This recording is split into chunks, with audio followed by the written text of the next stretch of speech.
A Academia Passo Fundense de Medicina inicia hoje um projeto de educação médica continuada dirigida ao público leigo. Serão esclarecimentos na forma de podcast, que serão então vinculados nas nossas plataformas sociais e no YouTube. Bom programa, bom aprendizado. Olá pessoal, estamos aqui com o podcast da Academia Passo Fundense de Medicina e hoje estamos com a doutora Karen e a doutora Cecília, nós iremos falar de assunto extremamente importante, que é sobre a menarca, que é a primeira menstruação da mulher, e a menopausa, que é a última menstruação. A ideia é ver qual é a situação em que essas pessoas se encontram e quais são as dúvidas que as pessoas podem ter. Vou começar com a doutora Cecília. Doutora Cecília, na sua vivência, quais são os anseios, quais são as expectativas e quais são as preocupações das meninas com a primeira menstruação e quais são os cuidados que as mães e os pais devem ter em relação a esse fato tão natural das pessoas? Bom, boa tarde, Dr. Douglas. Muito obrigada pelo convite. Para mim é uma honra estar aqui conversando com você e com a doutora Karen, né? Falando de um assunto tão pertinente e tão gostoso, vou dizer. Eu, como pediatra, gosto muito de atender adolescentes e principalmente nessa idade, que muitas vezes eles chegam no consultório com muitas dúvidas, muitas angústias e muitos medos com relação à primeira menstruação, né? A primeira menstruação, ela é tão especial que ela tem um nome diferente, né? A gente chama de menarca. E acho sempre importante trazer isso para a consulta, porque às vezes esses termos ficam circulando e as meninas não sabem o que é. Mas o que nós temos, assim, eu vejo que como obrigação de passar para elas, que é um evento natural, que é um evento esperado e que vai acontecer, né? Um pouco antes para algumas, um pouco mais tarde para outras. São dois extremos, sempre que a gente trabalha, as que menstruam muito cedo e as que menstruam muito tarde, e a média no meio, mas que vai acontecer. Então, é um evento natural e desejável, né? Isso me traduz que está tudo bem com o corpo dessa menina. Eu acho que essa é a ideia da primeira menstruação. E qual é o cuidado, por exemplo, uma menina, qual é a idade que normalmente deve ocorrer a menarca no nosso meio? Eu sei que existem etnias que são mais tardias, outras são mais jovens. E qual é o momento que uma mãe tem que se preocupar que a minha filha ainda não menstruou? Eu sempre digo assim, a gente tem algumas pistas e o corpo vai dando essas pistas e a gente vai tendo que fazer essas leituras. Então, assim, qualquer manifestação puberal que a gente fala antes dos 8 anos, para mim é preocupante. Então, seria, o botãozinho mamário. As mães às vezes chegam com essa queixa, apareceu o botão mamário com 8 anos. Ok, 9 anos, a idade esperada. 8 anos eu preciso avaliar um pouquinho melhor essa menina. Então, são alguns cuidados que a gente tem. Tem cheirinho debaixo do braço, muito comum essa queixa também. Eu sei que o cheirinho pode começar um pouquinho antes, que não necessariamente os hormônios vai desencadear aquela primeira menstruação, mas os pais e as mães vêm com essa preocupação. Então, começou o botãozinho mamário, será que já vai menstruar? Não, nós temos um tempo até lá. Então, são essas pistas que o nosso corpo vai dando. Pelinhos pubianos. Leva um tempo até os pelinhos desenvolverem essa menina menstruar. Tu me perguntou da média de idade, né? Hoje, para nós, na nossa sociedade, média de idade de menarca entre 11, 12, 13 anos, a maioria das meninas menstrua. Perfeito. Ótimo. Outra coisa importante, assim, que eu gosto de comentar sobre a idade, né? Que nós temos... a gente fala muito que nós podemos prolongar nosso envelhecimento tanto quanto nós quisermos, com plásticas e medicamentos e complementos, mas tem uma coisa que é imutável, é a infância. A infância termina aos 12 anos e aí começa a adolescência e a mulher e a vida segue e aí chega o momento da menopausa, doutora Karen. E aí, quais são as expectativas? O que tu percebe assim nas mulheres quando chegam na menopausa? Quais são os anseios, digamos assim, que elas se manifestam? Sim. Então boa noite a todos, né? Que bom estar aqui conversando. E antes de eu falar da menopausa, que é um grande assunto para mim, Perfeito. eu queria aproveitar o que a Maria Cecília falou aqui e lembrar, né, que a idade da menarca, eu sou ginecologista, a idade da menarca está sendo antecipada, né? A da menopausa não mudou no mundo inteiro. Continua sendo em 51 a média de idade de menopausa, que é a última menstruação da mulher. Mas a idade da menarca está sendo mais adiantada. Cedo. Olha. E isso em função dos hábitos, né, de nutrição, principalmente, né, Maria Cecília? Isso. Talvez tu tenha outra informação, mas é isso aí que a gente sabe. Só tem mais gordinhas, né, um pouquinho mais de aumento de peso na infância, que também está associado a isso, né, que é uma coisa bem importante. Bem, mas a outra coisa que eu fiquei pensando aqui enquanto a Maria Cecília estava falando, de que a impressão que eu tenho que as gurias não querem mais menstruar. É verdade. Né? Daí pensando agora no final, na outra parte, né, no período reprodutivo, o início, né, primeira menstruação, menarca, e lá o final, a última. E quando chegam lá na última, a grande maioria ainda acha ruim, né, de chegar na menopausa, porque ela traz uma série, muitas vezes, uma série sintomas desagradáveis. De sintomas e muda a vida, né? Mas aí também agora não querem mais menstruar, porque quando cedo. Sim, sim. Então eu acho, assim, eu estava aqui pensando, que a gente tem que começar a dizer para as gurias e para as mães das gurias que é um evento normal, como tu falaste, né, Maria Cecília? Perfeito. Que é da natureza, é o ovário, o santo ovário, que é a coisa mais maravilhosa que a gente tem na vida, nós mulheres. Não tem certeza. Nada. Com certeza. Nada mais interessante, mais maravilhoso, é uma coisa, é uma caixa que a gente não conhece ainda, né? Tudo. Então vamos deixar ele funcionando, menstruar, bem, tem dor, tem isso, faz alguma coisinha, né? Depois tem outro assunto que é anticoncepção. Sim, isso aí. Bem, olha como eu já estou falando. Não, tá ótimo. Outras coisas. É bem isso mesmo. Mas então agora voltando lá no finalzinho, né? Então, como o Douglas falou, a menopausa, na verdade, é a última menstruação da mulher. E a gente não sabe quando isso vai acontecer. Tem um período variado, que pode ser acima dos 40, é normal. Entre 40 e 45 a gente acha muito cedo. Perfeito. Então, esse grupinho de mulheres que para de menstruar, ou seja, um ano inteiro sem menstruar, esse grupo tem que ser olhado com um pouquinho mais de atenção. Tem um pouquinho mais de outros riscos que quem menstrua.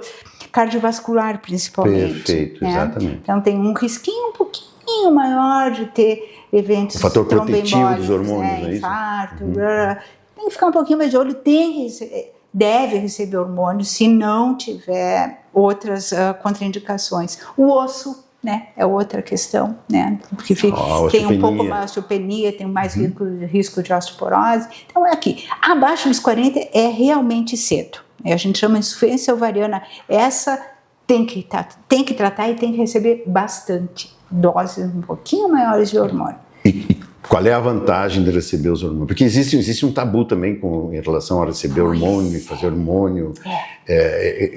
Já foi quebrado esse paradigma.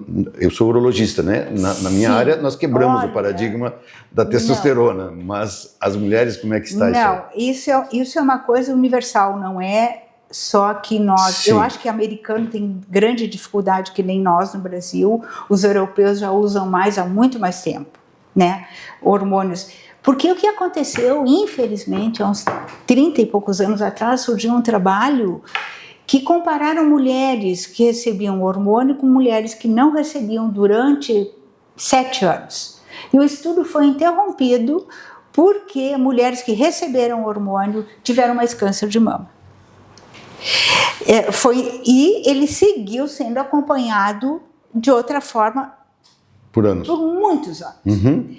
Bem, aí o que aconteceu? Parou, né? O pessoal ficou com medo e isso a gente não consegue mais reverter em muita cabeça. Mas, na verdade, esse estudo foi reestudado e viram algumas coisas. Por exemplo, mulheres que recém entraram na menopausa, até 10 anos depois do estudo, essas se comportam de outra maneira.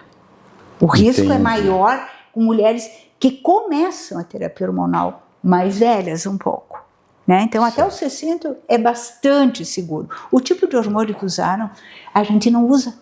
Ah, entendi. É aperfeiçoado. É outro tipo de hormônio que tem uma particularidade no tecido da mama, né? Então, teve todas essas mudanças. Hoje, então, voltando assim, se quebrou o paradigma, mas é difícil ainda para alguns colegas médicos ou para as próprias mulheres não terem medo. Então, na verdade, tem que ter uma conversa bem franca. Cada uma de nós tem um risco, vários riscos ou várias vantagens. Eu entendi. Conforme cada uma é. É muito individual, é muito particular. Tem algumas mulheres que não precisam usar hormônio. Não precisam. Seguem a vida normal. Segue bem. Claro, tem outras coisas que a gente tem que fazer, porque menopausa não é só hormônio. É uma porcentagem dos cuidados que a gente tem que ter. Uma porcentagem bem interessante para quem pode usar. Bem interessante. Agora tem outras coisas, né, Douglas e Maria Célia, a gente tem que se cuidar muito mais. Digamos assim, uma preocupação muitas vezes, que as mulheres com mais idade, elas estão chegando, como se chama o climatério, está começando a ter os sintomas, e elas têm aquele medo da sexualidade. Acabou a menopausa, acabou a sexualidade. Pois é. É verdadeiro ou falso? Que assunto bem importante, né? Super importante. Tem sido estudado tanto. Sabe que eu me lembro assim, não foram tantos casos, mas tem alguns de mulheres que depois da menopausa, tiveram o seu primeiro orgasmo. E mantiveram. Maravilha. Já foi um. Ótimo. Né? Porque eu penso, não sei se eu estou certo ou não, estou me metendo um pouco na seara alheia. No momento em que a mulher ela chegou na menopausa, ela sabe que ela não está mais ovulando, teoricamente ela devia relaxar. Meu Deus, agora sim não tem mais o risco, quando se torna um risco, nem sempre é risco.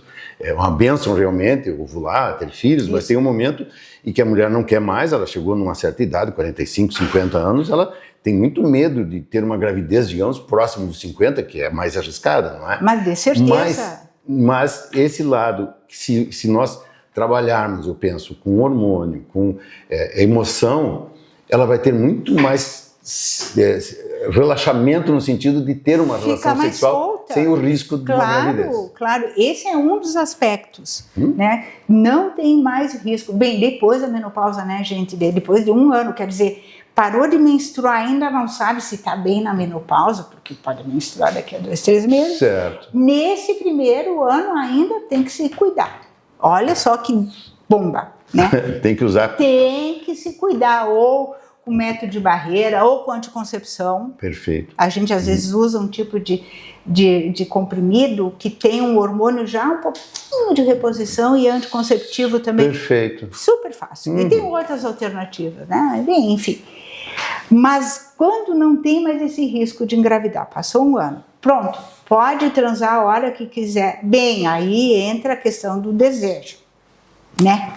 Aí que é a pergunta. Esse é um pontinho capcioso. Depois que os nossos hormônios, os ovarianos, né, principalmente o estradiol, que é mais estradiol do que a testo. Sim. A testo continua, olha só. Interessante. Ó, veja. O estradiol cai, há uma questão de diminuição do desejo. Ele existe. Certo. E a gente tem que aprender a lidar com isso. Porque daí, junto com a questão da queda dos hormônios da mulher e a redução do desejo, às vezes a gente começa a ter algumas coisas que atrapalham. Por exemplo, aumenta um pouco a gordura do abdômen, fica um pouco mais flácida. Começa a se achar, ter dismorfismo corporal. Não dorme bem, aí vem outras coisas bem xarope mesmo. Certo. Acorda no meio da noite, está cansada. Cansaço e sexo para a mulher não funciona. Não funciona. Zero. Cansaço e sexo para homem, agora tu vai me dizer, funciona muito bem. Ele descansa. Né? Já começa aí. Né? Olha, não é, a natureza não é justa com as mulheres nessa fase. Né? Eu muitas vezes, quando trato de disfunções sexuais, eu digo para os meus pacientes, respeitem as suas esposas, as suas mulheres, porque o treinamento, a educação sexual do homem é uma, e a da mulher é completamente diferente. É bem ao contrário, não faça, não isso, não aquilo, não, e aí de repente ela casa e ela tem que fazer tudo. Isso. Isso é complicado. E isso aparece na adolescência também. Olha, isso, importante isso. E aí eu quero pegar a Cecília nesse sentido. Importante isso, porque depois vai lá, né, Maria Cecília? Não, quando tu falou assim, fiquei pensando, quando a Karen falou, as meninas não querem mais menstruar. Sim, nós temos o evento biológico, menarca, menstruação e tudo que isso representa. E tem o evento biopsicossocial da menstruação. Então, como tu dissesse, deixou de ser, saiu da infância, menstruou, e agora? Agora essa é é a adolescente. Agora eu tenho que lidar não só com o novo corpo, mas com o desejo, com a sexualidade, com tudo que vem a partir daí, com a responsabilidade de usar isso bem. E às vezes o medo não é tanto das meninas. Você tirou palavras da minha boca. Não estou conseguindo entrevistar essas mulheres. Vira? É isso. É ótimo. Isso da família, do que representa essa primeira menstruação e do que vem a partir dessa primeira menstruação. Sim. Então eu fiquei pensando quando tu falava assim, primeiro vem o medo, vou tentar bloquear, e hoje a gente tem muito esse questionamento, mas eu gostaria de bloquear, por quê? Né? Daí vem por que eu bloqueio puberal, por que bloquear a menstruação? Né? Assim, mas eu gostaria, então, eu queria que ela crescesse um pouquinho mais, queria que ela amadurecesse. Tu tem que ter critérios muito claros para fazer um bloqueio puberal. Ótimo, até porque é isso que tu diz, a hipófise está funcionando, isso é natural, estimulou o útero, estimulou o ovário, tá tudo bem, a menina menstruou. Isso. Mas emocionalmente, o que representa esta menarca para esta família? Então, às vezes a gente tem que trabalhar com o que é normal. Eu busco muito isso, tentar explicar o que realmente vale a pena, porque aí eu vou te usar, porque a mesma medicação que se usa para um bloqueio puberal, tu usa também para bloqueios. Para tratar outras patologias que são patologias. Doenças graves. Doenças graves. É a mesma medicação. Eu sempre digo assim, não é uma água com açúcar que vai bloquear o teu hormônio. Simplesmente a gente vai ter que fazer a tua hipófise parar de funcionar. Isso aí. Tem critérios? Tem. Verdade precoce é um critério, não se discute. Aí estamos falando de patologias. E a baixa estatura também é um critério? Pois aí, algumas vezes. É um critério questionável. Algumas vezes. Porque aí o que tu tem que ver? Primeiro tu tem que avaliar a família. Porque o que o adolescente faz, enfim, ele vai se comparar com o colega de escola, com o colega de turma. Né? Isso é característico. Sim, só que ele não levou em consideração a altura familiar de pai e de mãe. Ele só diz assim, isso é mais comum até nos meninos, o fulaninho é mais alto, e agora? Né? Eu sou mais baixinho. As mesmas meninas também dizem, eu sou a mais baixinha. E aí vem outro mito que eu gosto sempre de esclarecer. Porque qual é a ideia? Menstruou, não cresce mais. Não, calma, segue crescendo. Então, eu sei... Mais devagar, mas segue crescendo. Então, eu sei que o crescimento maior, que a gente chama de estirão puberal, ele vai acontecer antes da primeira menstruação.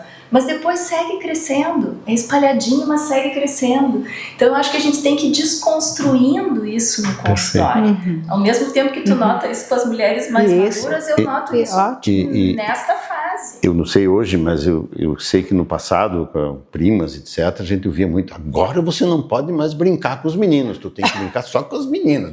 E cuidado que tu não faça isso, não faça aquilo. E eu acho que isso os pais têm que saber que não é assim que se trata, porque a mulher tem que ser, claro, que tem que ter o cuidado de não ter uma gravidez indesejada, de não transar discriminadamente, etc.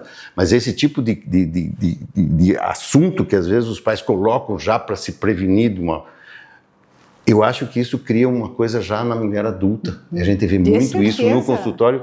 Eu que trato de homens, mas eu sempre na segunda ou terceira entrevista das disfunções, eu chamo as parcerias, né, para conversar. A gente vê muito essa coisa da criação, dos tabus, dos mitos, os mitos, né?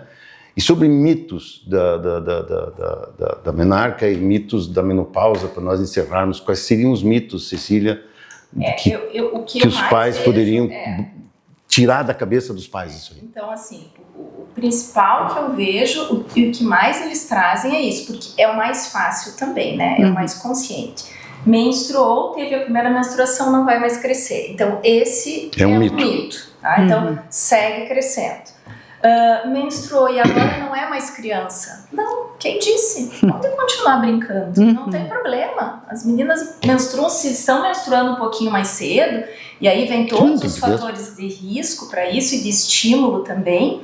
E a gente nem falou aqui, mas eu adoro falar sobre os disruptores endócrinos, que é uma coisa que a gente fala muito hoje, que são quaisquer substâncias que podem alterar um pouquinho, além do peso, como tu disse, essa rota hormonal. Então a gente tem que trabalhar que criança não precisa usar maquiagem, que não precisa passar esmalte, que isso tudo tem lá aquelas substâncias que são absorvidas e que podem sim fazer com que essa menstruação aconteça mais cedo. Perfeito.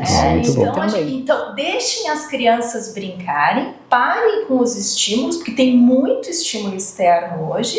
Cuidamos das nossas crianças para que elas façam uma adolescência saudável. Ai, que maravilha. Desde que a criança seja criança, porque não se prorroga a infância, né? A infância acaba. Nevermore. E às vezes adiantam muito isso, né? Os pais, assim, com aquela... ela é tão linda, vamos pintar, vamos botar. E a gente tem até um filme que fizeram sobre isso, né? Muito, muito complicado. Doutora Karen, e quais são os mitos em relação à menopausa? Ai, tem tantos, Pois né? então, os principais. Tem tantos, né? Coitada, a menopausa agora, tudo é menopausa, mas verdade, né? O primeiro entrou na menopausa, acabou a vida. Né? Estou bem. Acabou a vida, não sou mais a mesma, nem me reconheço mais. Ok, pode acontecer isso de nem me reconheço mais, mas é aquele turbilhão. Tu estava acostumada com X hormônio e puf, se vai.